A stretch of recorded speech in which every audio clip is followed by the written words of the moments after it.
class. Thanks for joining us this evening. I wanted to introduce our guest speaker today, Aditya Ghosh. So Aditya, I think as I mentioned to you in the email, Aditya doesn't really need an introduction, but just quickly to run through the background. He was the CEO of IndiGo Airlines for about a decade, from 2008 to 18, and led the company through a massive growth phase. And of course, IndiGo is a fantastic success story in terms of just what it's been able to achieve in a short period of time. And that's really what we're hoping to learn today from Aditya. It's rare that you get to see a company in an industry be able to get to 50% type market share in a span of 15 years, anywhere in the world, especially in an industry that is not, technology linked, where that may tend to happen, where there tends to be winner take all type characteristics. So, that's what we're hoping to get some insight on today. Of course, since then, Aditya has moved on and has been involved with many other ventures, including another startup, Airline, more recently, as well as some other exciting ventures. But I think we'll try and stick to today's discussion mainly to IndiGo, and we'll see where else we go after that. So just in terms of structure, I think what we'll do is Aditya is going to talk for about 45 minutes just to give you some background on himself, on IndiGo, etc. And then we'll have about 45 minutes for Q&A after that. And that'll be sort of our first half of the class, and then we'll break and then rejoin later. Great. Without further ado, over to you, Aditya. Great, thanks, Akhil. Exciting here. And what I was thinking of doing was that I'll kind of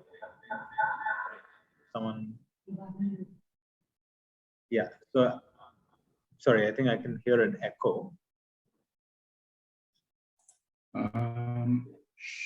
Yes, now it should be better. Yeah. And so what I was thinking about, Akhil, and the class, what I'll do is that I'll kind of take you through a little bit about why we did what we did at IndiGo, and then from there, we can then go into any number of questions about anything that you might want to ask. So it won't be so data oriented as opposed to, since it's a strategy class, as to how we were thinking about the business and why we took certain decisions. And some of them may be very first principles, but it'll give you a sense of how those first principles applied into one of the 20 largest market cap companies in the country. So I'm going to share a screen with a little bit of a deck that I can use. And tell me when you can see this. Yeah, all good? Yeah, visible. All right. Okay.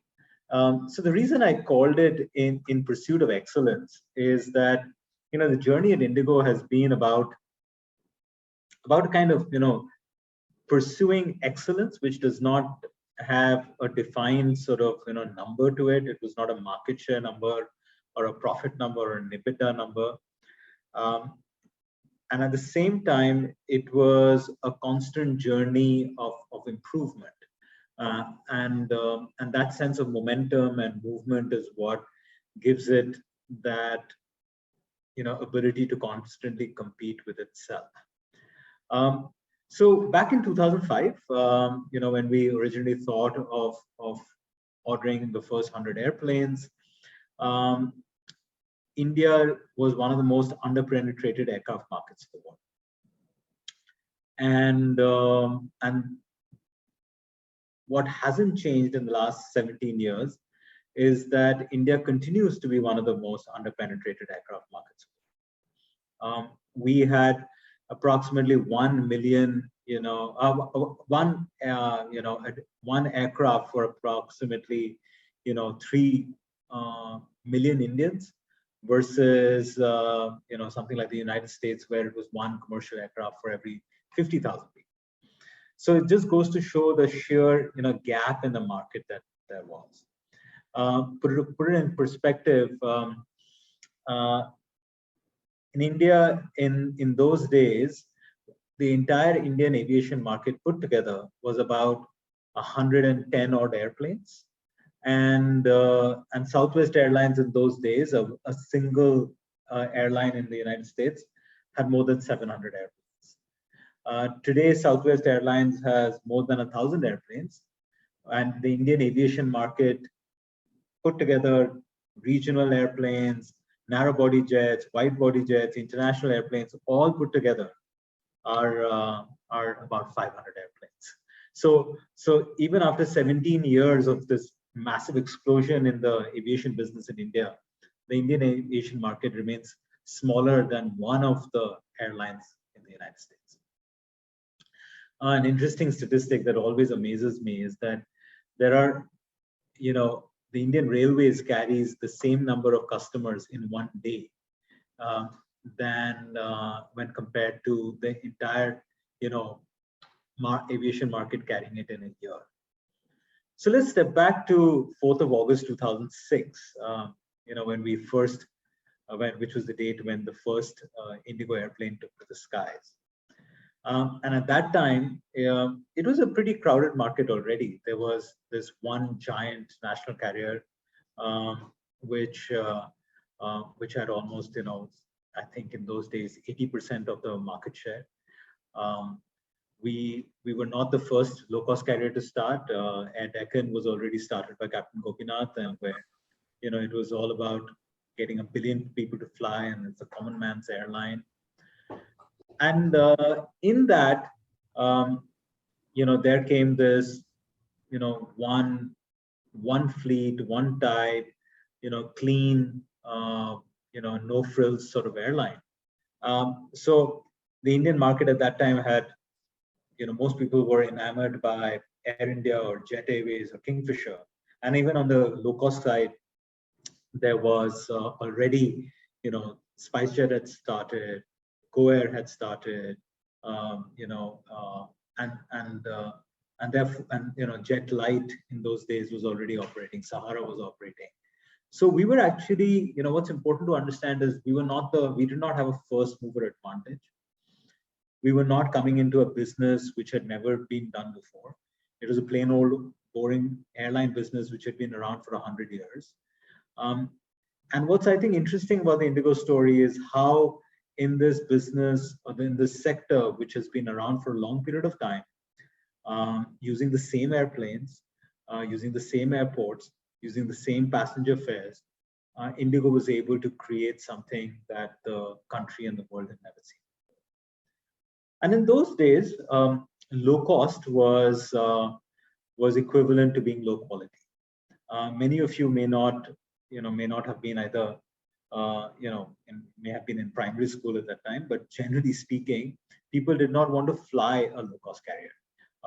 It was all about, flying these fancy full service carriers and full service airlines.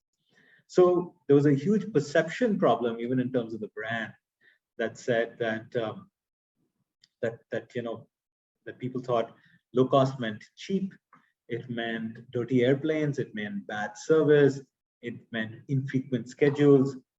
And so in that, there was also some additional complications, especially when I came in to run the airline in 2008. IndiGo had 2 years of losses. We had never made money. 2009 was seeing the largest global recession since the Great Depression. Fuel had touched $146 a barrel. And I was coming in as a CEO where I had never been to business school, never ran a company before. I was a lawyer by profession, and I was only 33 years old. So one of the things that I always, encourage people to ask as individuals and also as team members and as companies is, what is our one big objective, right? And the way we answered it was that our one big objective is not to be the largest carrier or the fastest growing carrier, but our one big objective was to prove that low cost has nothing to do with low quality. And if you kind of think about what IndiGo has been for the past many years, it'll kind of start making sense that everything that it does, it's trying to prove that you can be ferociously cost conscious. You can drive a very, very competitive cost structure, and yet you can churn out a very, very high quality product. Very different from, like I said, the perception being low cost meant cheap and low cost meant cutting corners. The next question that I ask companies to ask themselves when they're building a strategy is, actually the question that they often end up asking is, what do customers want? Because you've now thought that, okay, it's a big market, under-penetrated market, a lot of demand, very little supply. You figured out that the right model is to be a low-cost carrier. And then the next question that people ask is, what do customers want? And I think that's a pretty stupid question to ask, because I don't know about you, but in my business, customers want a lot of things. Customers want the free champagne, customers want the separate check-in counter, the free food, the wider seat. And yet, the problem with customers is that they want a lot of things, but they just don't want to pay for it. And therefore, the real question to really ask is, what do customers pay for? What will my customers pay for? Because if you think about it, people talk about the food and people talk about the carpet and they talk about the lighting and then all kinds of things like that. But when they are about to book a ticket and they've got their credit card in their hand, they're not thinking that, I don't care about fares and I don't care about the timing and I don't care about being on time and I don't care about being safe. What is that airline that serves chocolate mousse on board? And then, I'll fly that airline. It just never happens. So, and the way we answered it is that what our customers will pay for is being on time, is being able to offer low fares, and wrapping it in a courteous and hassle-free service. That is what customers will pay for.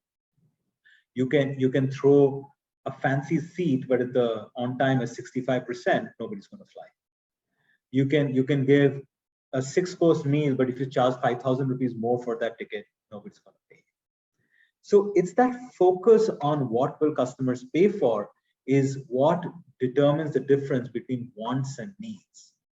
And I think for any business, it's very, very important to understand that more than what the customer wants, it's answering to the needs of the customer is what makes a business successful. It defines what to be obsessed with when you're talking about being customer obsessed. And none of what I've said seems like rocket science. And actually, that's the trick of it. Keeping things basic, keeping things simple, cutting down on processes, and taking out the friction points and making it as simple as possible is what makes businesses successful. That's what makes cost structures more efficient, and that's what makes things more time efficient. I truly think that great brands are built on the foundation of being consistent. And when you do the same thing over and over and over again, customers begin to trust and rely on that service.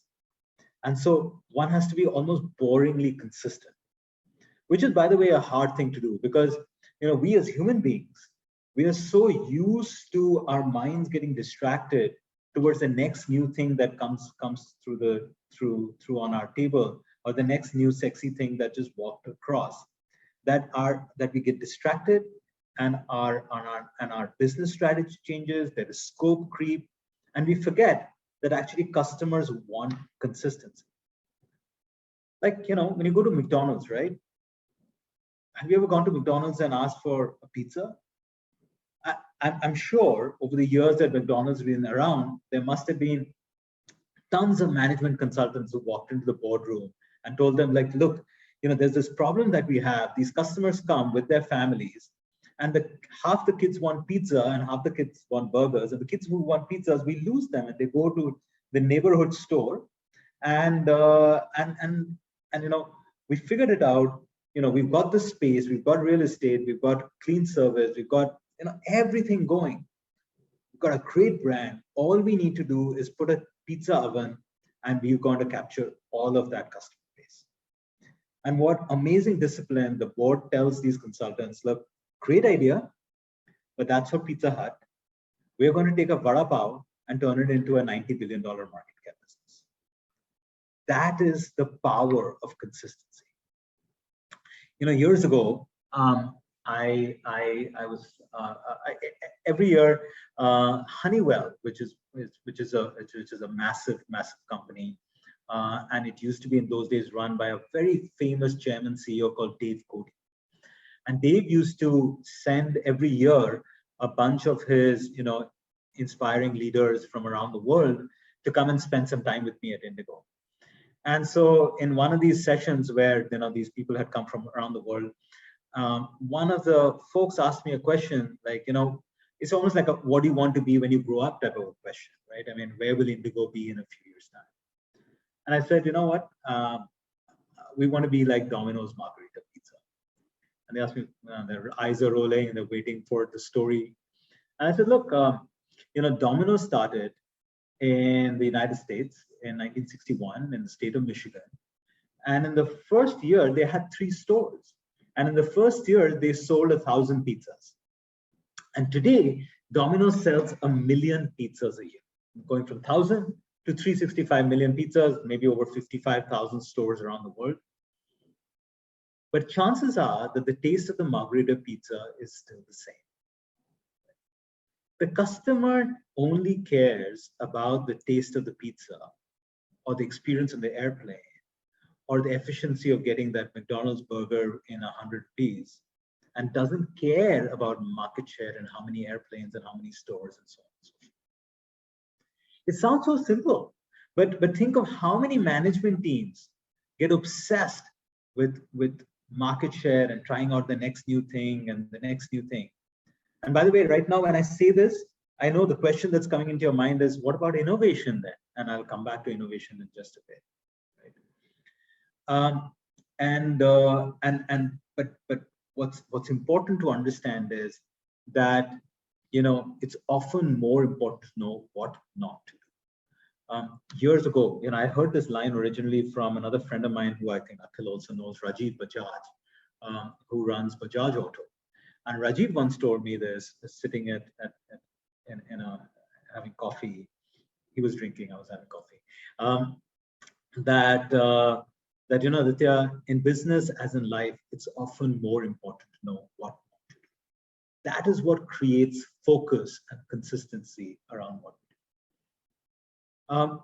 IndiGo, for instance, despite creating such a low-cost structure, also chose those things that really matter to drive that on-time performance, to drive those low fares, and to drive that courteous service.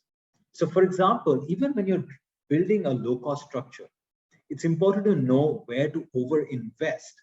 So for example, we over-invested and over-engineered our maintenance program. We ordered brand new airplanes. We did not take old airplanes. We did not take cheap airplanes. We took the latest technology, the latest airplanes, brand new off the factory line.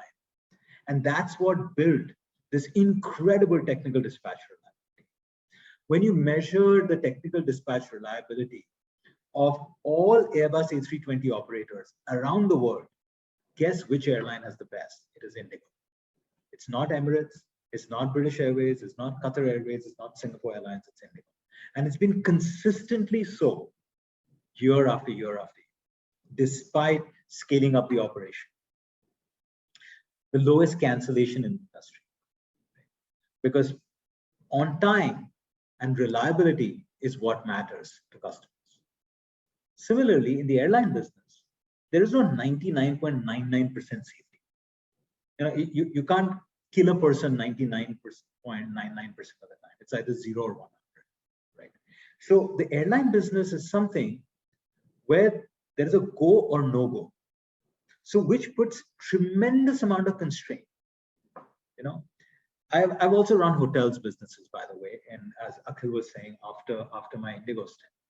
And hotels, you can run a hotel of 100 rooms and have not 10 rooms not operational. It happens all the time. Right? You can run a retail business of 300 stores, and 2 stores could be closed that day. But in an airline, have you ever got onto a plane where 3 seats are missing, right? Or maybe, you know, 1 tire is missing, or you know, one of the pilots is not there? It's either 0 or 100. And that's what creates this tremendous amount of constraint in running a business, which is near perfection, and you've got to squeeze out efficiencies at the margins. And what soon happened was that it became the best LCC in the world. It became the fastest growing low-cost carrier in the world. It became the, you know, the most profitable and certainly the largest airline in the country. But most importantly, it is also, in the 10 years that I ran the airline, in all those 10 years, it was voted by the employees as one of the best places to work in India. Not just the best airline, or not just the best consumer company, but one of the best places to work in India. Now, everything that I've said, you would have read in the, you know, the analyst reports that I could give you. You could have read it in the you know, Southwest Airlines case study, or you could have read it in the book Nuts. So why is it that amongst all these airlines which are losing money, what is it that makes 1 or 2 airlines do dramatically better? Like, why is it that only Ryanair does well consistently and not, you know, so many other larger full service carriers in Europe? Why is it that it's only Southwest Airlines? Why is it only AirAsia? Why is it only IndiGo and so on and so forth? Not AirAsia anymore, but in their heydays. It's because,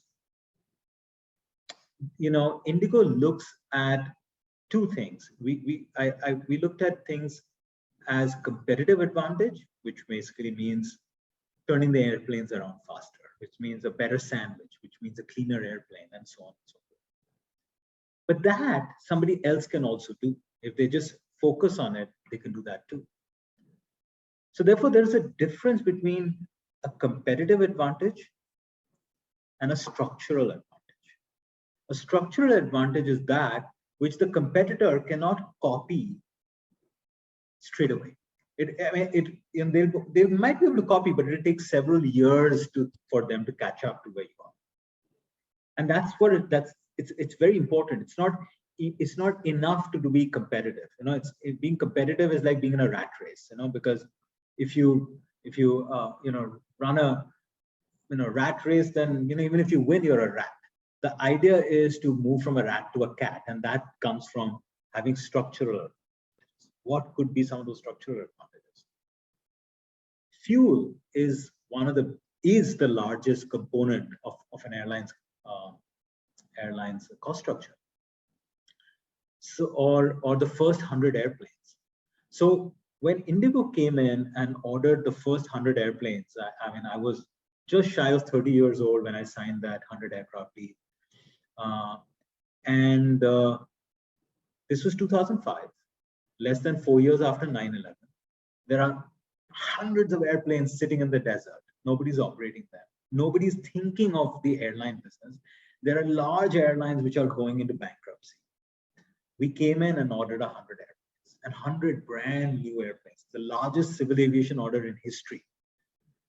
And that meant that we locked up delivery slots for a long period.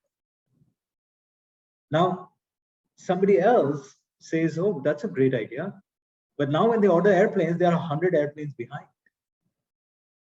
Or in 2010 December, Airbus announced this new engine called the GTF, the geared turbofan engine, which you can see on the left-hand side of the screen. And that delivered 15% lower fuel burn. At 50% of the total cost structure, that means 8% to the margin, right? That just sinks to the bottom line. December 2010, Airbus announces this airplane. January of 2011, less than 8 weeks later, IndiGo orders 180 airplanes as the launch customer. By June of that year, 1,000 Neos got sold. So if someone was even 4 or 5 months late in that decision making, they were 1,000 planes behind. What gave IndiGo now a structural advantage is that when the planes started getting delivered in 2016, every airplane that came in, it had a 15-16% better fuel, driving down cost structure, while everybody else's airplanes are either burning more fuel or actually worse, they're getting older, so they're burning even more fuel.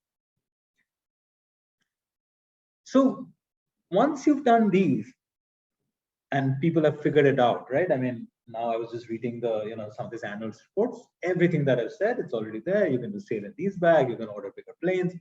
What's our strategy to stay ahead then? Because now everything can be copied. There's a very famous line which says, culture eats strategy for breakfast. Actually, culture eats strategy for breakfast, lunch, and dinner, and culture and execution makes it lethal. If you look at the manual, the operating manual of any one airline and another, there is hardly any difference.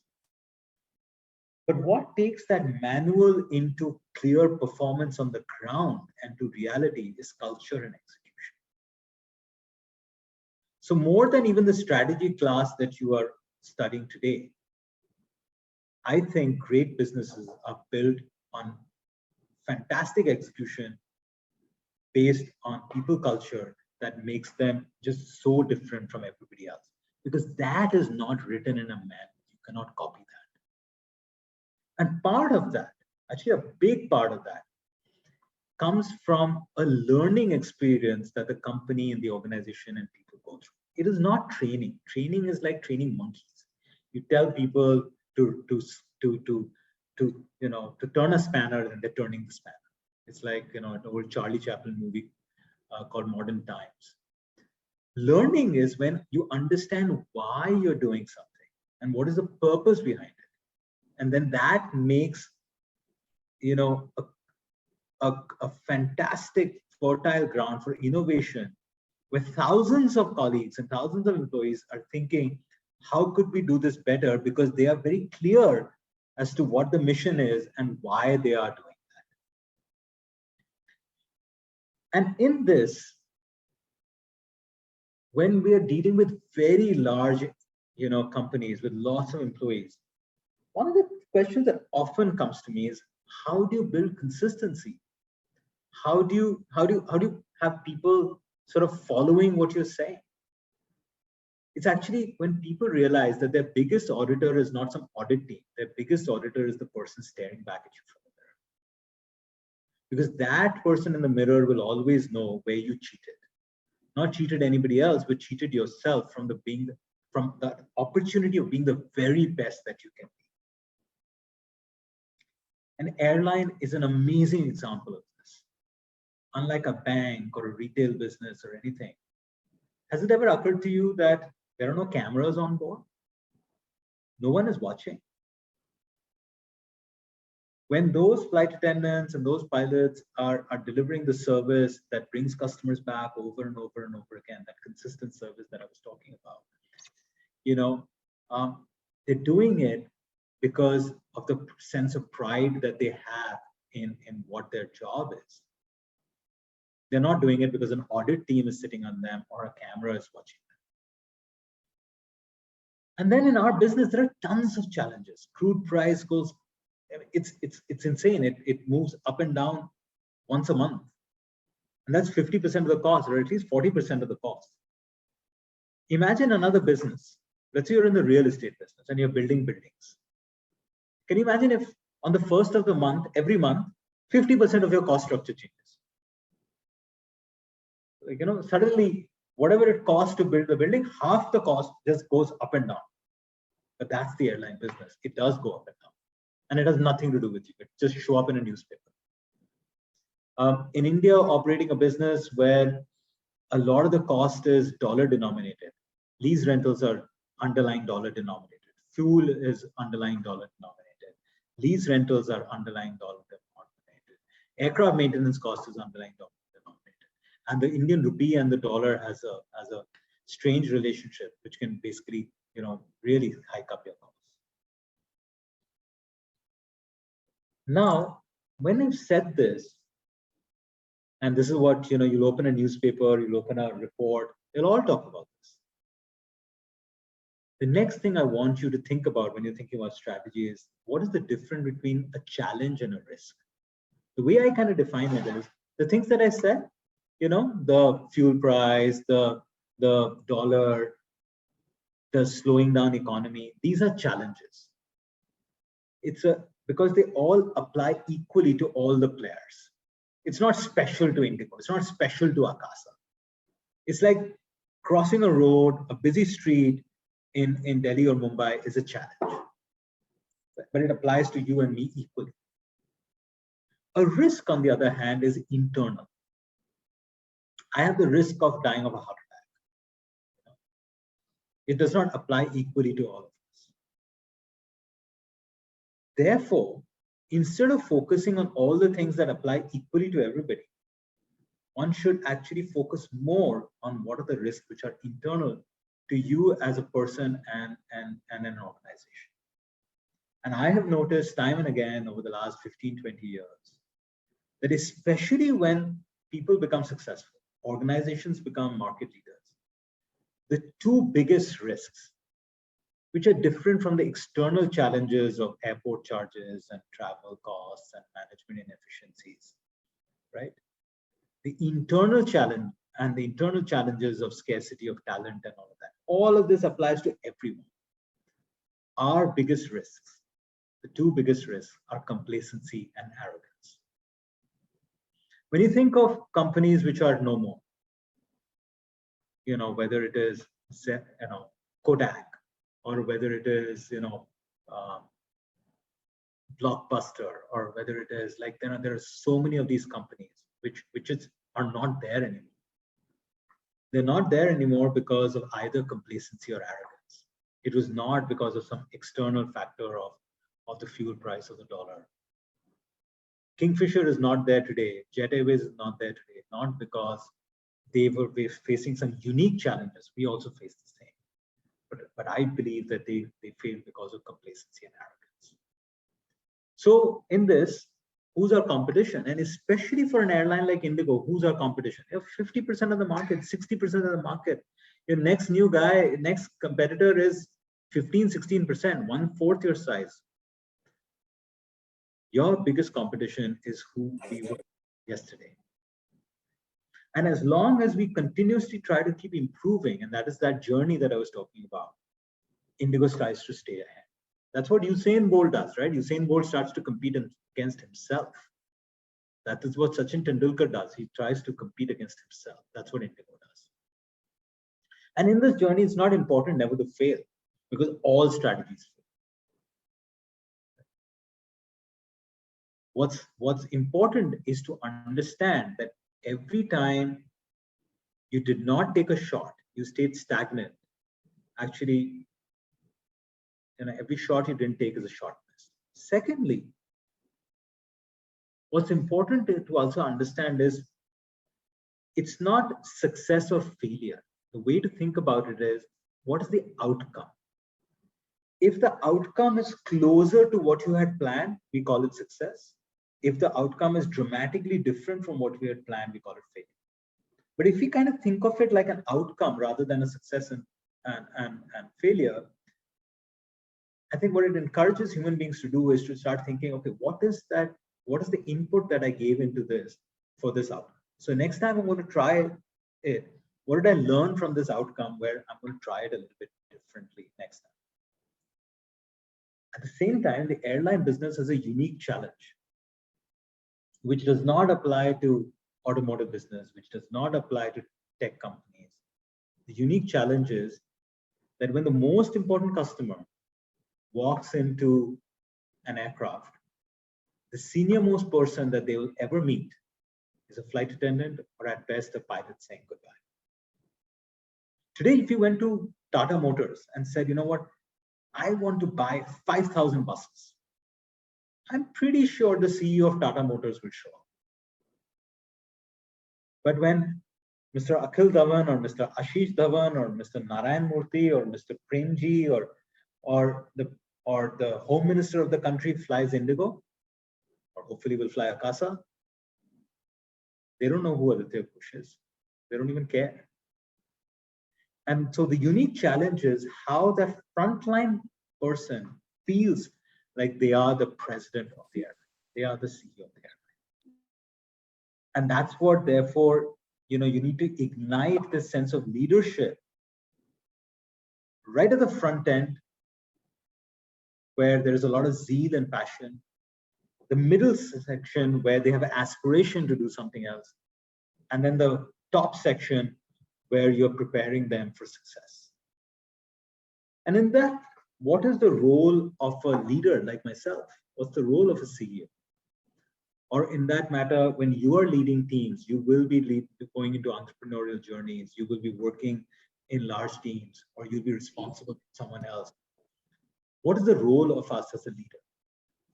Well, first of all, leadership is a very, very lonely role. And therefore, there's a burden of leadership because there is always someone watching. There is always someone judging. That just comes with the turf. It's an excruciating amount of pressure. It's an excruciating amount of accountability. And especially as an airline CEO, I was constantly in the arc lights for 10 years in a row. But our role is actually far above and beyond our job description. And this is very important for you to understand because many of you will be taking up jobs very soon, either for yourself or in your families or in other places. When you think of some of the greatest leaders that you admire, a teacher, a parent, an uncle, and someone you look up to, their job description was to come and teach you math. Their job description was to come and teach you English or a sport. But the role that they played in their life was far above and beyond that job description. And so therefore, the role can be whatever you actually want it to be. And then you think, you know what? I could actually play a role not only in the lives of those who are reporting into me, but I actually could play a role in the life of someone I am reporting into. I can play a role in the lives of the peers that I'm working with, the partners who are outside the organization, and suddenly the canvas becomes so much more colorful.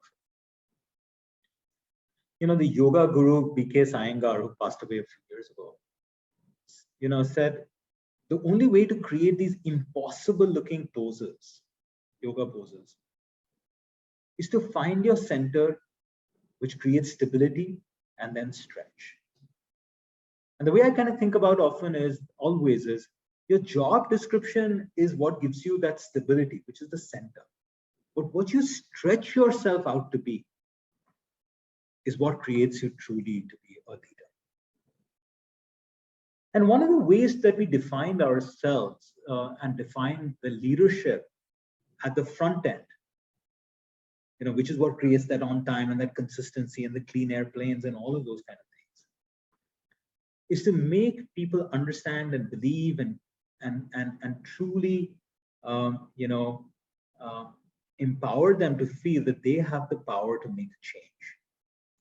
One of the most abused terms in corporate world is empowerment, because people forget that in that word, right in the center is this word power. And that power is the power to make a change, power to make a change in the life of the customer, power to make a change in the life of your peers and yourself and your family members and so on and so forth.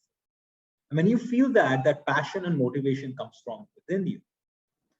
And sometimes that power to make a change is actually the change to take a hard thing and change perceptions, for instance. You don't know this probably, but one of the things about flight attendants, for instance, and I'm just picking that as one example, is that there are these trolley dollies. They'll just come and give you tea, coffee, and sandwiches, and once in a while they'll tell you to put up your bag and then tighten your seatbelt.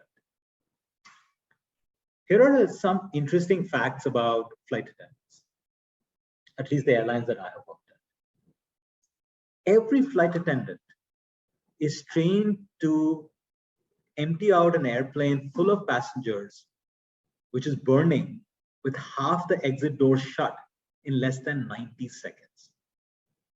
Next time you're in class and you're 50 of you, try to exit that class in 90 seconds. Here it's a burning airplane, dark, half the doors are shut down, and you have to exit that in less than 90 seconds. That's what flight attendants are trained to do. Here's another one. Imagine it. You're walking down the street. It's late in the evening today in India. You're walking down the street and you're alone and you've got a gold chain in your hand. And somebody starts walking behind. What would you do? Probably run, probably scream, probably go and knock at somebody else's door to help. When there's a hijacker on board, the first thing that happens is that the cockpit door gets shut down. You have no idea how many more hijackers there are. And the only person standing between life and death is that flight attendant. And they can't scream at each other. Huh? They can't talk to each other. They can't call up anybody. They can't call a friend. They have to save 180 lives. And this could happen on every flight they're on. Every flight that you're on. That's what they're thinking. Imagine you've got your loved one in your arms, someone you really, really, hold dear, and that person is having a heart attack. What would you do? You'd probably call a doctor, probably scream for help. Now, if this happens at 35,000 feet up in the air, the only person standing between life and death is that flight attendant. So that's why, we put out a poster in our offices, and which was basically like, how to change perception. And that's where the concept of girl power came in. Right? That you might not call us heroes, but we could be. We take responsibility of 180 people, 35,000 feet in the air. And we do it in 4-inch heels, perfect hair, and red lips. We're first aid specialists, professional stylists, homemakers, globetrotters, breadwinners, born leaders, which gets you thinking, no, we aren't rocket scientists, but we could be. So many times I have been disgusted by college graduates, fancy MBAs, and people like that saying, oh, she's just a flight attendant. I just think in my head, yeah, next time you're having a heart attack, just say, she's just a flight attendant. You might have seen IndiGo flight attendants or IndiGo employees, including myself, wear this girl power badge that you can see on the left-hand side of the screen. Let me tell you a little bit of story about what this girl power badge means. So many years ago, there was a Nirbhaya incident in Delhi, which you, of course, would have read about. And that happened in Delhi on a Sunday evening. And we read about it on Monday morning in the newspapers. And people like me who grew up in Delhi, it was excruciatingly painful because we had walked those streets. I had been in those buses, and it could have happened to any one of us. I was just very disturbed. All of us were. And there's a lot of, outcry about it. I get up pretty early in the morning to work out, and I got up Tuesday morning, and there was a long email from a male colleague of mine, Rajiv Das. And everything that we were feeling was on that email, a long email. And then I think on the third or the fourth page towards the end, he wrote, Mr. Ghosh, you always say we have the power to make a change. But when something like this happens, corporate India steps back. Nobody does anything. Can we not use our power to make a change? I was very affected by it. I came to office. I went to our HR head's room, which was on the same floor as me. And I said, we've got to do something. And we started thinking about it. Protest rally, this, that, the other. And then we figured that, who knows how that will happen, how that will turn out. And then on Wednesday or Thursday, we came up with this idea that, the thing that we can do is make sure that the perception changes and this does not become just another news story. And therefore, we came up with this badge which said girl power. Black as a sign of protest, and it's the girls the young who usually do not get the voice. And by the way, a little known fact, Nirbhaya's real name, of course, is Jyoti. and Jyoti's has two brothers, and the middle brother actually then was supported by IndiGo to become a pilot, and he flies as a first officer at IndiGo. That's the power to make a change. And the last thing that I leave with you, and I want you to think about, is what's your dream? Your dream is to not to become a CEO. Your dream is not to make, or certainly our dream was not to make IndiGo the world's largest airline. Each one of us, when we go to bed at night, we dream about something deeply personal. My colleagues don't think about homage advisors. Or if they do, I think they need to get a life. It is something deeply personal, which is your dream. Sending your parents on a holiday, making sure your parents have to never work again, learning how to play the guitar, acting in a movie, buying a house next to a river. Once you understand that every day that you came into work gets you deeply 1 inch closer to that personal dream, that passion and motivation comes from within.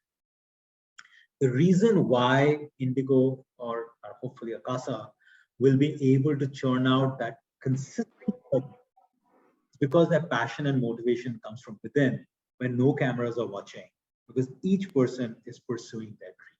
And that's why I said culture and execution eat strategy for breakfast. And that's why all these three elements come together.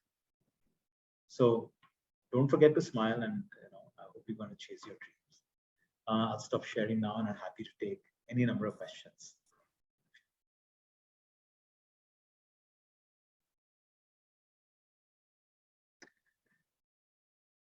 Thank you, Aditya. That was fantastic. And I was going to start with a question, but I won't because we have a long line already. I'll let everyone else go first. Maybe I'll just play moderator here and just, Yes. So Vinayak, go ahead. Should we ask everybody to, if possible, to switch on their cameras? Yeah, that'd be great. Yeah, that'd be great if you can, including my team. Yes. Okay. Let's go. Thank you, Aditya. This was a really helpful session. So I have a few questions about Akasa. Yes. So little that I know of Akasa is that it logged in great prices because of COVID, and it basically it aims to generate a structural advantage, like you said. So I have two questions. How long is this supposed to last? Because or do you plan for this structural advantage to last? Because we saw in Ryanair also that it evaporated after a point of time. And the second part of this question is, why did IndiGo not do it? Why only, if what I'm saying is correct, why did not IndiGo lock in these great prices that you got? Yeah. Thanks, Vinay. Actually, IndiGo did lock in fantastic prices. That's a structural advantage that IndiGo has had for a long period of time. Because remember, IndiGo 2 ordered the first 100 airplanes when nobody was buying airplanes back in 2005. Similarly, IndiGo was the launch customer for the Airbus A320neo, which again, when you're the launch customer, the manufacturer is trying to sell airplanes for the first time. And these structural advantages actually stay for a very long time, because you're locking in a price, and even with escalation, it will always be lower than somebody else who comes in and takes that price much later. So yeah, so I think I think so. So they did, and I hope that Akasa will also be able to have a structural cost advantage.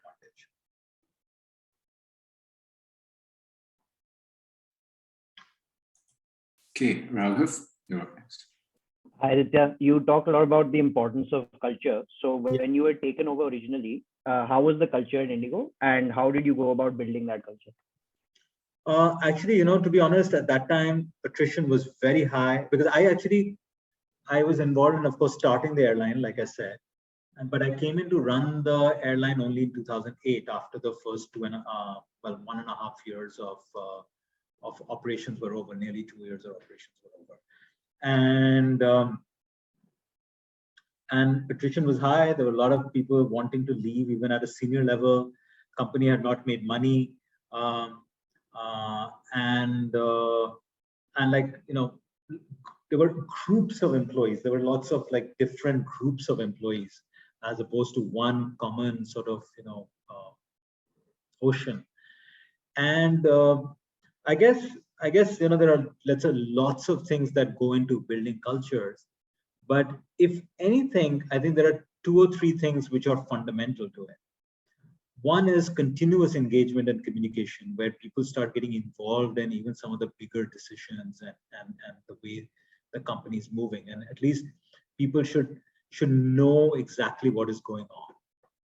The second is leading by example, you know, and therefore leaders do determine what is the culture of a place.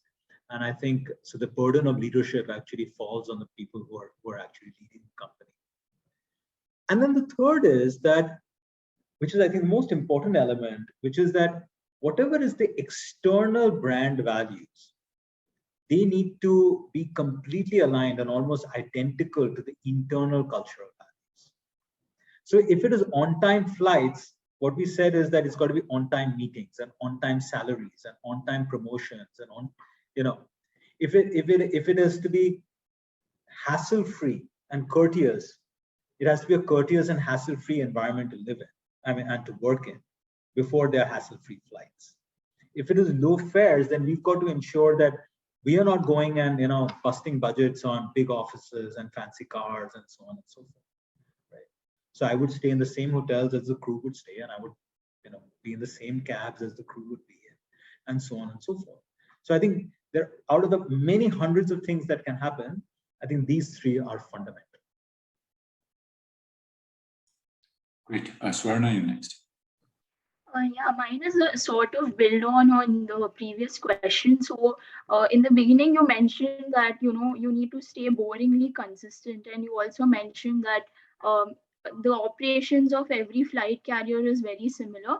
Although I think IndiGo's operations are far more efficient. So can you talk about some of the best practices or checkpoints that you've put in place to keep the operations really efficient and also stay boringly consistent? You know, the consistency should be in your customer touch points, you know, and consistency is basically delivering on what you're promising. You don't have to be the world's best. Like, you know, McDonald's certainly doesn't have the world's best food, but what they promised, they did. You know, Domino's does not have the world's best pizza, but if it's promising that it'll be served in 30 minutes, it'll be served in 30 minutes. Right? And if IndiGo is promising, you know, that it's going to be on time, it will strive very, very hard to be on time. Or if Akasa today is promising to be the friendliest and the greenest airline, it will strive very hard to do that. Right? The cost efficiency and the operational efficiency comes from details. I keep saying the airline business is not about the next $10 billion idea or the next $1 billion idea. The airline business is about $1 billion $1 ideas, you know, and it's about you'll notice when the IndiGo aircraft comes in, there are already people lined up outside, and the cleaning team is lined up outside, and so on and so on. It's just small things, and when you keep adding that up, it creates a competitive advantage against someone else, right? And then, of course, all the structural advantages which happens once in 5 years, which I kind of told you about. Great. Vandit? Yeah, hi. First of all, thank you so much for addressing us. And I have to tell you this, that you really got the trait to retain the attention of the listener. And And my question is that I want to know, how were you appointed as the CEO, especially when you had no background at all in this industry, and especially at the time when the company was really struggling and was actually loss making? Yeah, I mean, you know, I've never dared to ask that question because just in case the founders change their mind. but the true story is, and is that Rahul and Rakesh, you know, look, I was obviously involved in the airline from day one, right? I mean, because I mean, even applying for the license happened on my laptop, right? Back in March of 2004. And obviously was involved in first 100 airplanes and so on and so forth. But when, the thing came to such a crisis where we were literally a few $1 million away from bankruptcy, and there was all these cultural issues and so on and so forth. Rahul and Rakesh, wanted me to come and run the airline. And the true story is that I resisted it for 2 months. I was 32 years old. I was like, Rahul, this is just a completely bad idea, right? I've never run a business before. I've never been to business school. And this is like the most volatile business on the planet, right? And this thing went back and forth for about 1.5 years. And there were also personal choices I was making. I was like, if this becomes a disaster, I'll ruin my career forever. And so even though the founders were betting their money and I was betting my career on this thing. But I think what gave me the confidence, what gave me the confidence was this sheer amount of belief that Rahul and Rakesh had in me taking on the role. And originally I said, okay, I'll do it for 6 or 7 months, 8 months, and let's get a real CEO. And then Rahul said, let's do it for 1.5 years and let's see what happens. And I remember, the evening before taking on, there was no WhatsApp. It was just SMS, and I sent him an SMS saying, I'll give it my best shot. And Rahul immediately replied back saying, that's all that I'm looking for, Aditya. I guess what they looked at was whether I have the passion to, bring people together and whether I have the humility to try to learn every day. And I had great coaches. I had great coaches in Rahul and Rakesh. I had great coaches in the direct reports that I had who had been in the business for a long period of time. And I had thousands of coaches who were, my frontline colleagues who were flying around every day. So if you really kind of have the humility to observe and listen, I think there's a lot that one can learn. Great. Sahaj, next. Yeah, hi Aditya. So I had 2 questions from me. First was about, I was reading an article on Akasa. I was just wondering how does the introduction of a new airline impact the industry dynamics itself from the point of view of the incumbents, and how does a new carrier decide which competitive advantage to build on? And the second is around, I was reading that in 2008-9, and as you mentioned that the fuel prices were rising. And at that time, as far as I read the balance sheets of most carriers were bleeding, but IndiGo still continued to be profitable 2-3 years after that. So what did you do differently at that point of time? Several questions, I guess. Well, I don't frankly expect there to be too many issues in the market as such, because India is just such a large aviation market, and there's just so much under penetration. So I don't expect suddenly there will be overcapacity or anything of that sort. And also I think, look, if you see the last almost 3-4 years, there has hardly been any capacity addition in India. So that's kind of strange. In the last 4 years, there's hardly been any net addition of capacity, because some planes have come in, but lots of other planes have gone out. And typically in a developing country like India, aviation tracks the growth or almost double the growth rate of GDP. So even if you said it will be the same growth rate as GDP, we still need 7-8% capacity addition every year, which is certainly not happening. How we expect to be different is, again, cost structure. And how IndiGo did well so many years is, again, cost structure. The airline business, it's all about staying steadfastly focused on cost structure.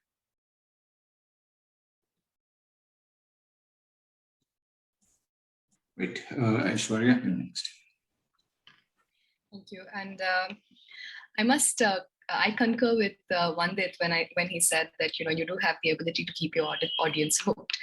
So one key thing that stood out to me was, which is the bigger question: what your consumers will pay for, what they will be willing to pay for, or what do they want? And this helped me understand something that I noticed with IndiGo when I was traveling over the past 3 months. And I'm just going to illustrate that. Yeah. I was flying from a particular airport that sees a lot of traffic of the working class. Mm-hmm. The UAE, a lot of workers, blue-collar workers flying back home. Mm-hmm. And what I noticed was the 12 seats, the 2 rows near the emergency exits that have leg room were empty. Mm-hmm. So also the first row, which has even more leg room and is closer to the washrooms, were empty. And that's because you have to pay extra for those. Mm-hmm. I was related to that seat. The air hostess requested me that saying, "Ma'am, we need somebody sitting there. So would you please be that person?" Yeah. And I flew from Delhi to Bangalore. Those 2 rows empty. Hmm. Well, and then I flew Delhi to Bangalore to Delhi. Those 2 rows empty and the front row empty as well. So that kind of brings me to ask, with IndiGo, and I know that you're no longer with IndiGo, IndiGo's strategy today is perhaps trying to capitalize on that extra comfort that those 2 rows offer, but they're actually running the chance of being empty more than being full. So which brings us to question, what percentage of flyers in IndiGo will go that extra mile to pay for that comfort than the ones who make those everyday travels? So IndiGo in that particular flight nearly missed out on 1,44,000 in revenue, because these people would have probably wanted to wait 3 hours extra for another flight just to kind of save up on that particular extra cost. And as a student myself, with the Bata pricing, when I'm booking my tickets, I see, okay, a flight to Delhi costs about 4,000 something and odd. But then I see that, the entire flight is booked and I have only these seats. Excuse me for that. It's just the problem of working from home. And I see that, only these seats are available. I still go for another flight timing where I don't have to pay that extra 800, because when the fare shows up for me, it says 5,000 and odd, and in my head, I'd still like to go for the 4,600. Right. So let me explain. First of all, that's probably your Domino's guy delivering the pizza. But look, actually, Aishwarya doesn't work quite like that. So let me just try to explain what happens. Airlines, especially low-cost carriers, and now actually even full-service carriers, they try to maximize ancillary revenues, which basically means that it's over and above the passenger revenue. And typically, ancillary revenues are 4 or 5 kinds. There is there's cancellation, there is bag fees, there is food, there is cargo, right? And then these seat selection type of things, and in-flight catering, the buy on board type of thing, right? So, because why is it called ancillary? Because there is no, other than cargo, there is no real big cost going in. This is over and above, right? It's like cream, right? So that seat was anyway flying. For the privilege of choosing that seat, you pay a seat selection fee. It's not that the seat itself is not being sold. You see, if there were passengers and nobody has pre-selected that seat, the system will automatically allocate you that. Okay. It holds it to the very end to be able to maximize that opportunity for someone to come in and pay that fee. Right. Now, for safety reasons, you have to have somebody in exit row seats. So what they go and do is go and ask for volunteers who can come and now man those seats. So in this case, what the airline was trying to do is that if anyway the flight was full, automatically somebody would have got allocated, right? But what the airline is trying to do is that if anybody wants to book that seat, they pay that extra, whatever it is, 600 rupees or whatever. What I would have done is come up with another tweak of a product, which is basically on board. Once we know that it is empty, the flight attendant can probably sell it for 300 rupees instead of 600 rupees, right? So it makes it more affordable. You still get that 300 rupees, right? Instead of charging that 600 rupees, right? For example, sometimes full service carriers do it like, you can go to the counter, and at the counter trying to upgrade to business class, it's sometimes cheaper. But airlines sometimes don't think about all of this, but these are the opportunities I think that are there to maximize revenue. Because imagine if indeed, even if one seat got sold, right, on every flight, that's 2,000 seats, and 2,000 into 300 rupees or even 500 rupees or 400 rupees is probably is definitely more than carrying one revenue passenger. And here, of course, there's no fuel cost to drive, right? It's just empty. So that's I think the way they kind of think about ancillary. Thank you so much, because the rows in the front cost 1,000 rupees more. Yeah. So that's what I'm saying, that what I would have probably done is come up with a product where if it's empty, at least announce on the flight that if anybody wants to come, now this is available for 500 rupees, instead of, let's say, 1,000 rupees. Natasha, you're next. Hi. So in the beginning, you had mentioned that India still remains highly underserved by aviation, and I just wanted to know what does the government have to do in terms of policy as well as infrastructure to change that, and are they currently on the right track to do that? Shouldn't you be answering that, Natasha? The private joke is that Natasha just did an internship with me. Okay, and she worked on airports with me. All right, so this is like almost a test. I think she's testing me whether I read her report. I have obviously my hypothesis about it, but I just wanted to hear. Okay, well, Natasha did a great job in the internship, by the way. The way it works is that there is actually a lot of capacity and infrastructure improvement which have happened in airports in India actually for the last 15 years. When IndiGo started, and now when we are starting Akasa, these are completely two different worlds now. Back when we first ordered the first 100 airplanes, and Akhil would remember, newspaper stories were, where are they going to park these 100 airplanes? Right? Today, ordering 72 airplanes of Akasa, that's not what we are thinking. Even highly constrained airports like Mumbai, for example, there's a new airport which is just about to start up. Goa, another new airport is about to start up. Bangalore has added a second runway. Delhi is now thinking of a fourth runway. So there's a lot of capacity addition that has happened in some of the major airports.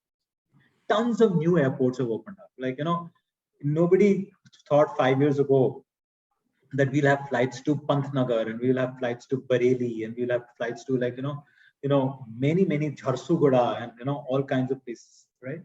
Where now there are new airports and new airfields that have come up, and there is continuously new things coming up. So I have actually reasonable amount of confidence that this infrastructure bottleneck is going to continue to get solved. What I would like now the government to focus on, or for us to as a country to focus on, is not just the physical infrastructure of airports, but in the air traffic management. Some of you who may have been in the United States or have traveled there, if you look out of an airplane, you'll see one more airplane just coming in, another plane coming in. Every 30, 40 seconds, there's an airplane landing. Here, it happens once in 3-4 minutes. So if we could make that efficient, then on the same runway, you could almost double, triple the capacity. Then the next thing you have to do is terminals. That terminals, thousands or more people are going through that terminal. You can't extend the terminal building. How do you make X-ray lines and all of that more efficient so that there is speedier sort of movement or throughput of traffic? I think that's how the government is thinking. Great. Sadeep, you're next. Yeah. Thank you, Aditya, for the insightful talk. I had a couple of questions. So my first question is, so you were, you mentioned that, India still remains highly underserved by aviation, and I just wanted to know what does the government have to do in terms of policy as well as infrastructure to change that, and are they currently on the right track to do that? So made the CEO of IndiGo at a very nascent stage of the company. And again, when we're talking about Akasa, it's going to be the same. So, what difference do you feel how the industry has changed over the 12-year period, and what's going to be the difference in your go-to-market strategy for like between IndiGo and Akasa? Well, there's naturally a lot more open airports which have opened up, right? So for example, I was just talking to somebody earlier today. From 2006 to 2018 summer, when I was last there, we opened up about 50 or 51 destinations, airports. In 2018 to 2019, they opened up 18 new airports, and then 2019 to 2020, they had opened up another 19 airports, right? So just the sheer number of touch points has increased dramatically, which basically means there are so many more airports that you can fly into today. So the go-to-market strategy is a little bit. Secondly, what's changed dramatically from that 2006 to now is it is predominantly an LCC market, right? As opposed to the way it was back in 2006. And the third is, I think, and this is not a sort of rounded self-serving compliment to myself, but I think with IndiGo being the single largest carrier at about 60% market share or whatever it is, and Go Air and SpiceJet, etc., I think there's a lot more discipline in how businesses are run versus the way it was maybe 17 years ago, right? So it's if anything, think of it as a tennis game. Like on any given day, the top 10 players could win, and the ATP rankings could win the Wimbledon. So I think there'll be a lot more sharper competition. You'll probably need sharper management teams and execution. Okay. How do you aim to differentiate Akasa and IndiGo? Well, from a customer standpoint, we want to be more friendly. We want to be more convenient, and offer reliable service. So, I mean, I don't think we need to be dramatically different from somebody who's doing a good job. It's like, when somebody looks at a BMW and a Mercedes-Benz, from the outside, there is very little that's different, right? But at the same time, at the back end, there is a lot that goes on, which is that constant, innovation and efficiency and improvement that happens. I mean, BMW doesn't say, what, I'm going to be like really, really different from Mercedes-Benz and add a fifth wheel to myself. Kind of. Yeah. That answers it. Thank you. You're welcome. Thanks. Adhika, yeah. Hi. So I think my question has partly been answered, by the questions before. But you mentioned that learning is key to sort of building culture. So how do you create an environment for learning? How do you make that shift from training to learning? Well, I think the answer to that is that it goes to when you start explaining the purpose behind something, as opposed to just telling people what to do, right? I think that's when people start learning what is the purpose behind it, what's the mission, why am I doing this? You would have noticed IndiGo flight attendants stir the coffee cup on the card, and then they hand it over. They could give you the cup, right, and the spoon, and just ask you to do it yourself. Why don't they do it? No cameras watching, right? Why are they doing that? They're doing that because they understand that if you try to do it on the tray table, chances are that it's going to splatter and it's going to dirty the tray table. Because they know that, that's why they're doing that. So I think learning the purpose behind something is the difference between learning and training. Is it enough to sort of get employees invested into it as well? So this is this is something that you're already instructing them to do, and you're giving them the rationale behind this. But is it enough to motivate them to sort of go out and learn more stuff on their own? It's not enough. What completes the loop is three things. One where you genuinely respect the contribution that each and every colleague is making to the larger. Second, when you recognize the work when someone is doing something above and beyond, and you don't wait for some annual appraisal to say thank you to them. You know, someone gets you a cup of coffee when they were not supposed to get you a cup of coffee, thank them, right? And the last bit is to reward, good performance. More number of times than you rap on the knuckles when something is not going right. Next time when you're back in campus, I hope you will see a difference in, and I know I've seen feedback, difference in the catering and the cafeteria and all of that kind of stuff, right? The lady who now runs service excellence at Ashoka University is the lady who used to run grooming excellence for me at IndiGo. And that is this element of respect, recognition, and reward is exactly what she's brought into the housekeeping staff and the gardening and the horticulture and all of that at Ashoka University. So you take something which happens in an airline and put it into a university campus, you still see an. That adds. Thank you. Welcome. Thanks. Idhant, you're up next. Yeah, my question was, what are your views on the market for international travel, as in domestic carriers flying international, and what are the major challenges they face? Because this is in context to the fact that back in 2017, I was very surprised when IndiGo actually expressed interest for Air India's international operations, which I thought was completely not in tune with their single fleet and reducing operation expenses through pilot training and spare parts and other operation expenses. So, I mean, what was the rationale behind that decision?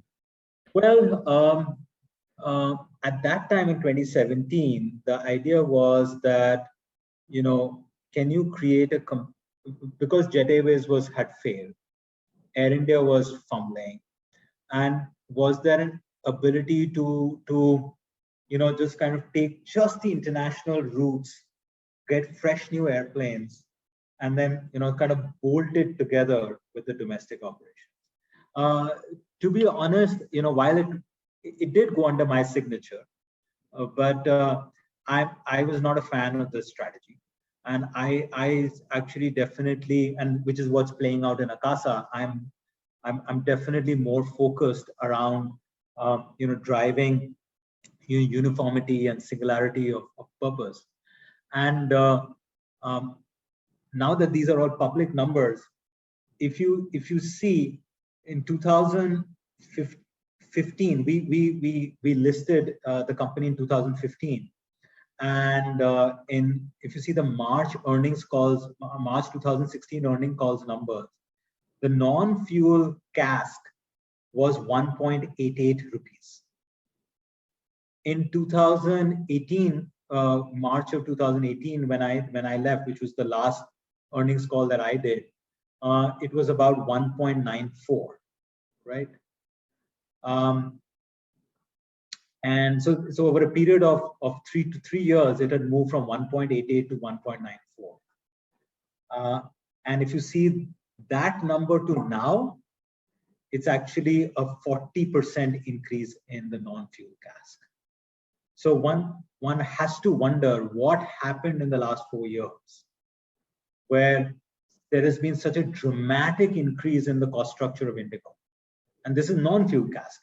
You can say, okay, fuel went up. I'm saying take that out. What are all the other inefficiencies that got built into the system? And I think that's what gives us a new player like us the opportunity to come in and create an efficient operation, which can then challenge a very, very well-established.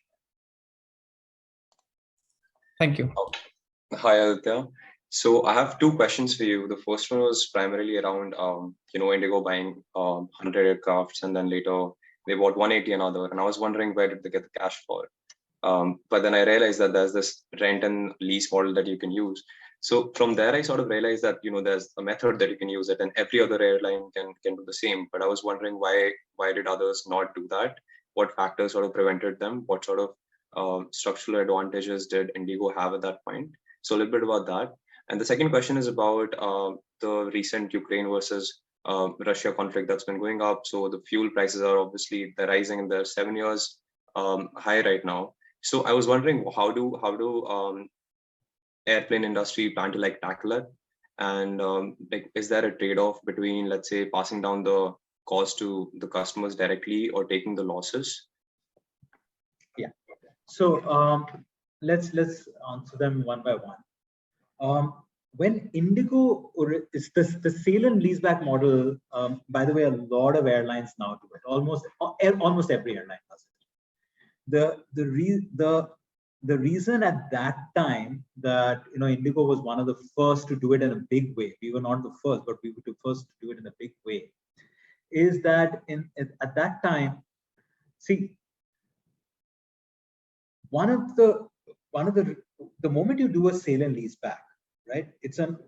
You're taking an airplane, you're selling it at a higher price, at the market price to the lessor, and you're leasing it back. So now the lessor naturally has to make money. So there is a financing cost that the lessor takes. So actually, on the per month basis, the operating cost of running that actually goes up. It doesn't come down.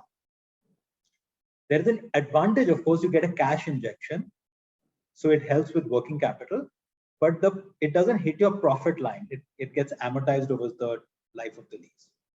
But the reason why others did not do it is they did not have the cost structure to then be able to afford an even higher cost structure of operating that plane. That's one. Secondly, it can only work when you order a large number of airplanes at an advantageous price, because otherwise, if it's a market price, why would anybody kind of buy it from you and give you a gain on it? Now, let's say you've done that also, right? The third thing that happens is, depending on the track record and the creditworthiness of the airline and the management team, over and above the acquisition price, there is something called a lease rate factor that gets built. So the better the airline, the lower the lease rate factor. So therefore that gives you a lower per month rental. But if somebody else is already not paying fuel bills, is already a basket case, the lease rate factor will be so high that it will be too expensive. So that's the reason why some did not do it, some couldn't do it, and then some others just did it, but they got a much lesser gain than what IndiGo did. With the Ukraine situation, yes, fuel prices are very high, but two things will happen. It will impact all airlines uniformly. So whoever has the lowest cost structure still wins. We joke that in the airline business, it's not like who's going to stay alive. Whoever bleeds the least, everybody's bleeding. Whoever bleeds the least wins, right? So that's that. And the third is, yes, over a period of time, usually about half that rise in the fuel cost gets passed on to the customer. Why it's not been happening in the last, let's say, a year or so is because we are going through this abnormal situation where the DGCA has put a cap and a floor on the fuel price. So therefore, airlines are not being able to raise it beyond a certain thing, but neither are the fares dropping. So everybody's kind of fat and lazy and happy within a certain band. Right. Thank you. Hi Aditya. I actually the service, actually the lady for the mess got me thinking, because this is a question I've always had, especially with like the pandemic bringing about like tech adoption and customer experience. So I was wondering, how do you like balance the trade-off of like advancing personalization and the contactless deliveries and all? Like, how do you balance tech adoption and customer experience when you're engaging with human interaction? So the balance between sort of human and tech interaction. I think in the airline business, it happens very easily. I'll tell you why. Because the overall infrastructure is so constrained. Even with the same number of people, you need a high amount of tech to be able to service a much greater throughput of customers, right? Same thing will happen in the cafeteria at Ashoka, right? As people will keep going up, the cafeteria, yes, while I haven't been in the campus now for almost whatever, year and a half, but we were planning to build an expansion. I wonder whether we have or not, but there's a limit, right, to how much expansion we can build, right? So therefore, we wanted to move the dosa counter to the upstairs, expansion, because that had the most amount of this thing. But I remember sitting with the team and then trying to see how do we manage better queue management in the cafeteria, so that there is, how do we, break up just like it's an airport, right? So, and their technology needs to come in where people can maybe order the food in advance and it hits the kitchen in advance, so that, people can come in and get their food quicker. So there is not a long queue up in the line, for example. Or for that matter, dividing up the classes between the hours of 12 to 2, saying, okay, these students will come in at this time and this is the window and this is the window. And just like you have a parking lot which says parking full and parking vacant, if on your app you can see whether it is, what is the traffic in the cafeteria, you will make a personal choice whether to go now or half an hour later. So I think these things are easily possible without compromising or taking away from some of that human touch, which is important in an omni-channel sort of approach to service. Thank you. Thanks. Shubham, you're next. And we'll, just to be mindful of time, we've got 5 more left. We'll take 5 and then we can sort of break. Shubham, go ahead. Hi, Aditya. So my question is regarding why Akasa. So for example, from investor standpoint, I just want to understand what was the need of initiating an airlines business, specifically because of 3-4 key reasons. Number one, competition is already there and IndiGo sort of model is already there. And in the live mint, there was this article that sky wars are going to happen in India in a couple of years. Secondly, I want to understand from investors' viewpoint, don't you think there would have been better investments like in the startup ecosystem where return on investment would have been much higher? And also we can talk about, we can look at the return on ROCE basically. And thirdly, like in every book or in every business book, they teach you, so for example, 0 to 1 by Peter Thiel, they'll tell you that how airlines business and compare it to some tech business. So I just want to understand how at this point of time, you thought of, or the other investors thought of starting Akasa and pulling capital into it rather than some other initiative here. So first, let's start with returns. When we started IndiGo, it had $5 million of equity and about $45 million of debt. In 2009-10, we returned the $45 million of shareholder debt, and the $5 million of equity was worth about $8.5 billion when I left in 2018. So, Akhil can be a good judge whether he would have put in that $5 million in IndiGo or not. Happy if you take me back in time. Sure.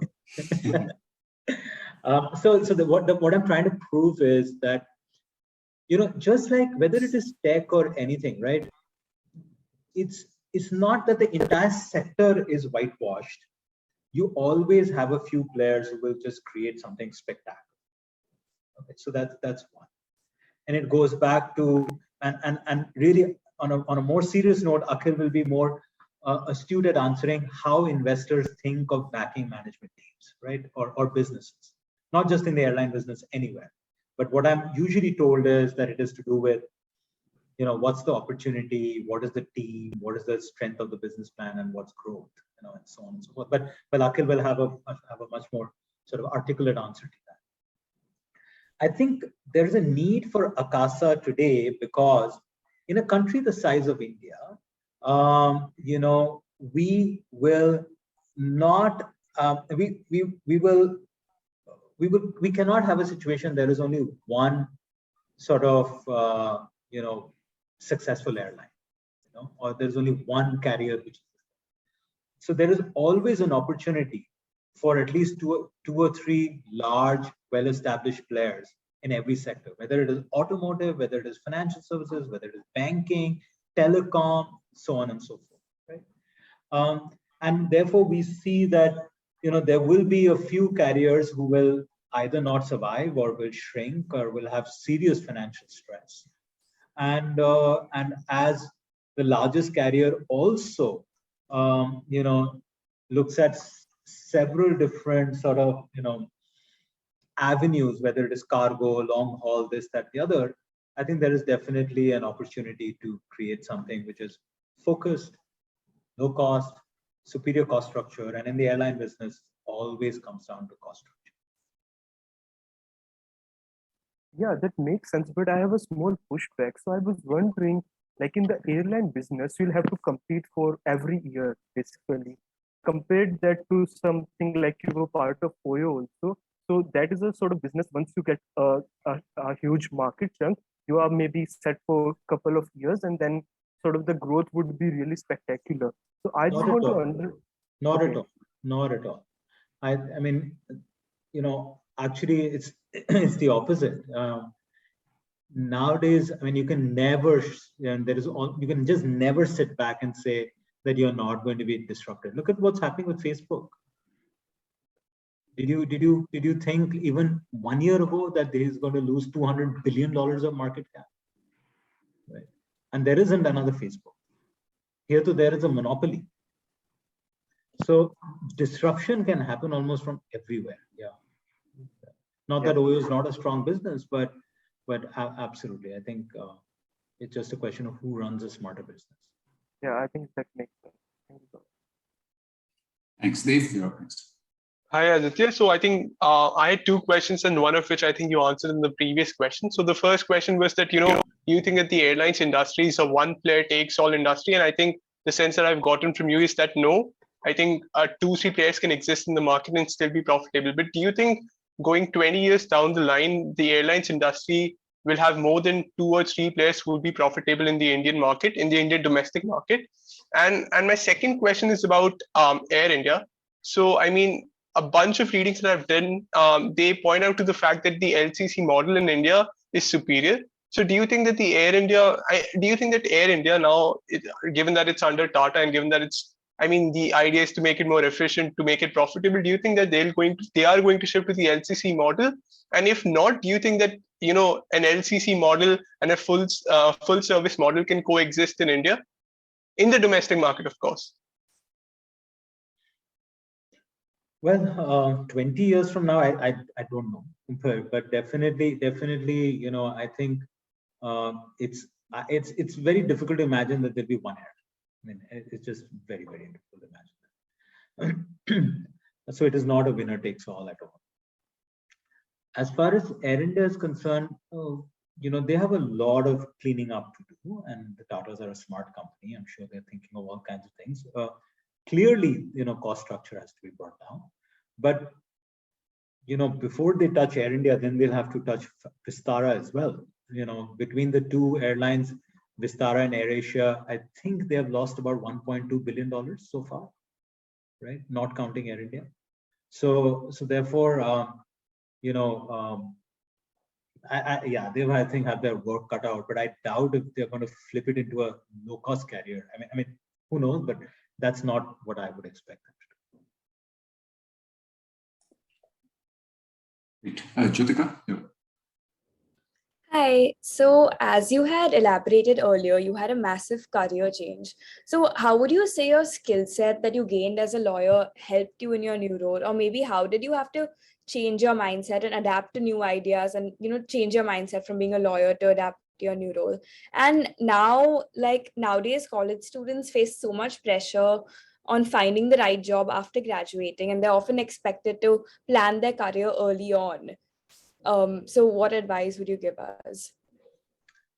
My training as a lawyer kind of, helped me do two things. One, to understand details of how something works, right? Because you're just trained to understand businesses through reading hundreds of pages to understand what are the levers, right? So that's the second thing is that, typically lawyers work with masses of information, but their brain is trained to go down to what is really, really important for that day, for that case, for that, negotiation, right?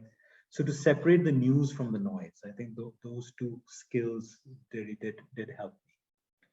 Where I had to change, and it's quite obvious, where I had to change was that as a lawyer, you're primarily, arguing for someone else or giving an advice. Here, as the chief executive, the buck stops with you, right? There is no one else to give advice to, and you've got to make a decision. Right? As far as career changes are concerned, I'm of the camp that you should follow your passion. And as Dr. Ramcharan, the famous management guru, Ram said this to me even a few months ago, personally at a dinner, that Aditya, do what you love and excel, right? So I think it's more a question of really picking what you really have a passion and a liking for, and then try to do that to the best of your ability, as opposed to where you think. And I'm not sounding, I hope I don't sound immature and patronizing in this, but I think your chairman Ashish Dhawan, I think this is a conversation that I've had with Ashish personally, and I greatly benefited from it. But from where he went from being at the peak of his career in the world of finance to then starting Central Square Foundation and his involvement with Ashoka, etc. And I mean, he's excelled in that as well. So how do people make those changes? What are the life choices they have to make? What are some of the things that the internal battles they have to fight? I think would be an interesting subject for you to talk to him if you ever got a chance. But for me, I think neither should you be impatient thinking, what, this is what I've done, and now I'm going to be see you at 30 and I'm going to be this at 35. That is complete nonsense. And just like on the other hand, whatever you do, put your heart and soul into it, and don't be afraid to then experiment with something else if you truly feel that that's something that will grab your attention and you can truly approach it with an honesty of purpose. You're not doing it just because it sounds cool. Right. Thank you so much. My pleasure. Thanks. We'll take our last question. Suvarna, go ahead. Yeah, so I just wanted to know, in the previous weeks, we were discussing about the EV, two-wheeler industry in India and how it's disrupting the mobility market. So I wanted to know, is there going to be disruption in terms of EV in the flights and air carrier industry as well? And if so, how would you, when do you think this disruption is going to take place? Yeah. Well, look, electric vehicles will certainly be a reality on the roads. As you know, there is a lot of work going on in the aircraft world in battery-operated airplanes. All right, all electric airplanes. But right now, batteries are just very heavy and so on and so forth. But most of the work is going on in smaller airplanes. 9-seaters, 5-seaters, 10-seater airplanes. But I think before it becomes battery operated or electric airplanes, I think the next big move will happen towards sustainable aviation fuels as opposed to fossil fuels. I think that's going to be as far as big narrow body jets are concerned. Definitely in the next 5-6 years, I expect planes, commercially available. You'll have airplanes, small airplanes, little ones flying around with electric and battery operated. That's how I see this.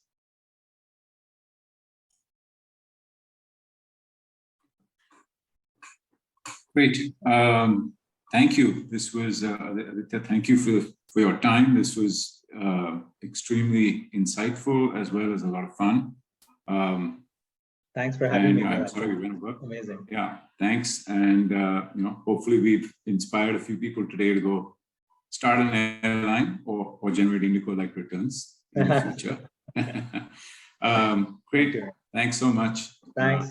Thank you. Thanks everybody. Thanks for having me. And always happy to be involved. Bye.